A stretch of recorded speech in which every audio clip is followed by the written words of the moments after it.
মাছ এটা ভাইরাল করে দিই দাও চাইবে 1000। তো প্রিয় দর্শক, তো আজকে আমি একটা পুকুরের সামনে বসে আছি। তো আজকে আপনাদের এই দেখাবো যে এই পুকুরে কিভাবে মাছের খাবার প্রস্তুত করে এবং খাবারগুলো মাছকে দেওয়া হয়। ততক্ষণ বন্ধুরা আপনারা কিন্তু আমার সঙ্গে থাকবেন এবং চ্যানেলটা সাবস্ক্রাইব করবেন। বন্ধুরা, গ্রামের আগে বলো জায়গায় দেখা যায় এরকম ছোট বড় মাঝারি আকারের মাছের খামার। তো দেখুন মাছের জন্য খাবার তৈরি করছে। এটা হচ্ছে পুকুর, এখানে নানা ধরনের জাতের মাছ চাষ করা হয়। তো একটু পরেই এই খাবারটা দেওয়া হবে মাছের জন্য। সিরিয়া দাও দিক দাও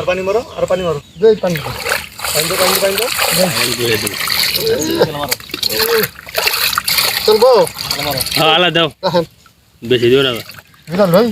গুলো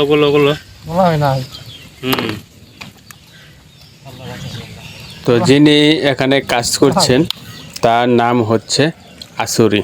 খুবই মজার একজন মানুষ এবং কাজ করে, কাজ পেলে কোনো অলসতা করে না।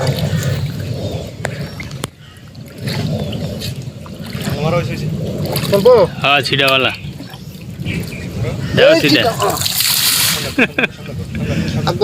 সামনে যাও, সামনে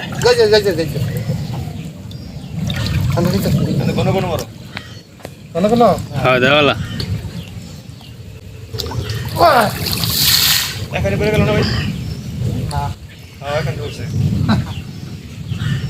তো যে পুকুরটা দেখতেছেন, এই পুকুরটা মোটামুটি মাঝারি আকারের।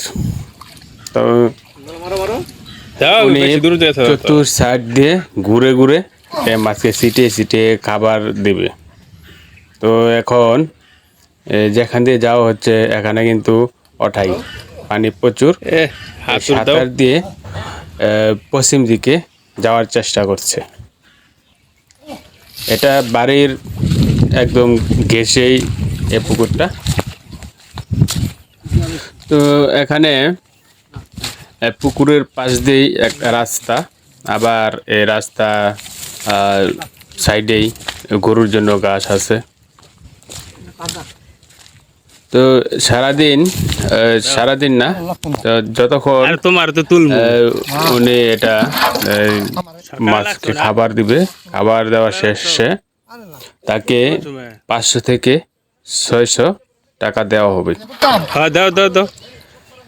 তো যদি এখানে একটা কোষা বা নৌকা থাকতো ছোট, তাহলে আরো ভালো হতো, মাঝখানে গিয়ে দেওয়া যেত। তো প্রিয় দর্শক, তো আপনারা লক্ষ্য করছেন যে কিভাবে মাছকে খাবার দেওয়া হচ্ছে, আর খাবার দেওয়া প্রায় শেষ। তো একটু পরেই তার সাথে কথা বলার চেষ্টা করব যে তিনি কত টাকা দিবে এই পুকুরের মালিক তাকে। টানো উঠা না তো, আরে ধরো, এই ধরো ধরো। তোমার রোজ দেখো তো, হ্যাঁ সকালে নাও খাও, হ্যাঁ 1000 দেয়। তো এই চাইবে 1000, তো এই যাইবা কোন সময় বাড়ি? হ্যাঁ অনেক কাজ শেষ, তো আবার কালকে আইবা। তো প্রিয় দর্শক, তো মাছকে খাবার দেওয়া শেষ হয়ে গেল। তো ভিডিওটা শেষ করার আগে আপনাদের আবারও একটা অনুরোধ জানাচ্ছি যে আমার চ্যানেলটা সাবস্ক্রাইব করে সঙ্গে থাকুন।